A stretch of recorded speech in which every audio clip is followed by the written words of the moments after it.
اللہ نے قرآن کو انسانی نفسیات کے مطابق رکھا ہے اور اسی بنیاد پر آپ کے اسکول کا طریقہ ہے. یعنی جب آپ اسکول جاتے ہیں تو پہلے انگلش کا پیریڈ ہوتا ہے، پھر اردو کا ہوتا ہے، پھر سائنس کا ہوتا ہے، پھر حساب کا ہوتا ہے. یعنی ہر تھوڑی دیر کے بعد موضوع بدل جاتا ہے تاکہ آپ بور نہ ہوں. تو ایک دن میں آپ تھوڑی سائنس، تھوڑا حساب، تھوڑی اردو وغیرہ سیکھتے ہیں، مگر جب امتحان کی تیاری کرتے ہیں تو ساری پڑھی ہوئی اردو ایک جگہ کرتے ہیں، ساری سائنس ایک جگہ کرتے ہیں اور دیگر تمام موضوع الگ الگ کر کے پڑھتے ہیں. اسی طرح قرآن میں ہر لفظ ایک موضوع ہے. مثلا طلاق کا لفظ قرآن میں سورہ بقرہ نمبر 2 اور سورۃ الحجرات نمبر 33 اور سورۃ الطلاق نمبر 65 میں آیا ہے. تو جب آپ کو طلاق کے موضوع کو سمجھنا ہے تو آپ کو ان تمام آیات کو اکٹھا کرنا ہوتا ہے اور پڑھنا ہوتا ہے. اس سے آپ کو پورا موضوع سمجھ میں آ جاتا ہے اور پھر کوئی آپ کو گمراہ نہیں کر سکتا. کیونکہ اگر کوئی شخص کوئی بات اپنے پاس سے کرے تو آپ کہیں گے کہ میں نے اس موضوع پر تمام آیات قرآن سے پڑھی ہیں، اور اگر آپ سچے ہیں تو قرآن سے ثابت کرو. تو اس طرح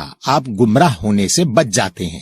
لیکن بھائی ہم اس طرح موضوع کے اوپر آیات کیسے ڈھونڈیں گے؟ بھائی یہ بہت آسان ہے. اب بازار میں ایسی کتابیں مل جاتی ہیں اور موبائل ایپ بھی دستیاب ہیں جو ہر لفظ کے اوپر تمام آیات دکھا دیتی ہیں، جو آپ کسی بھی لفظ با لفظ ترجمے والے قرآن سے پڑھ سکتے ہیں. اور بھائی قرآن پڑھنے کا بہترین وقت کیا ہے؟ آپ سورہ نمبر 73 کی آیت 1 سے 4 تک اور سورہ نمبر 17 آیت نمبر 78 دیکھیں.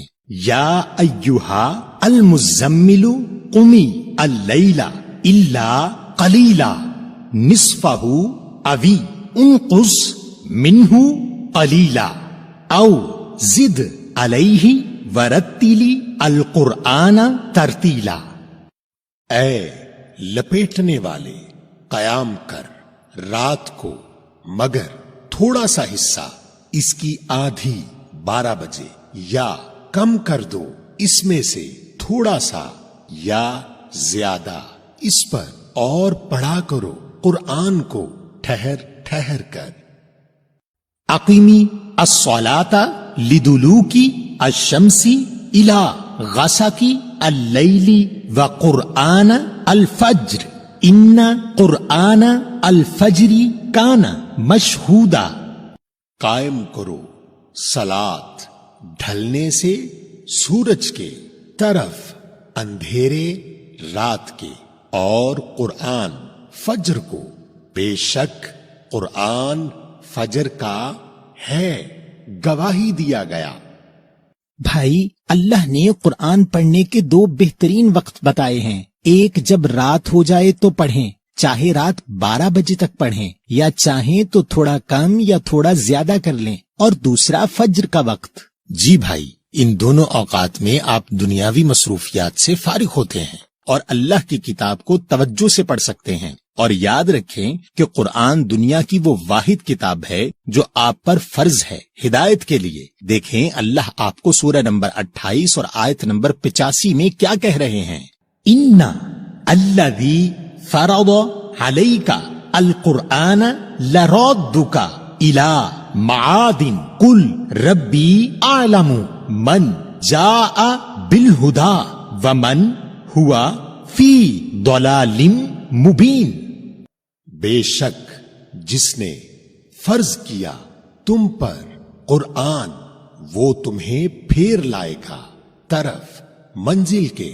کہہ دو میرا رب جانتا ہے کون آیا ساتھ ہدایت کے اور کون ہے جو بیچ گمراہی میں واضح. بھائی آپ کا بہت شکریہ کہ آپ نے بتایا کہ قرآن ہم پر فرض ہے ہدایت لینے کے لیے، اور ہمیں ہدایت تب ملے گی جب ہم آیات کو آہستہ آہستہ اور اپنی ذات سے جوڑ کر نصیحت لینے کے لیے پڑھیں گے کسی بھی لفظ با لفظ ترجمے والے قرآن سے. تو پھر ہمیں علم دینا اللہ کی ذمہ داری ہے اور ہمیں ملی ہوئی نصیحت پر عمل کرنا ہے. جی میرے بھائی، اب آپ اس پیغام سے دوسروں کی آگاہی کے لیے اس کو شیئر بھی کر دیجئے گا.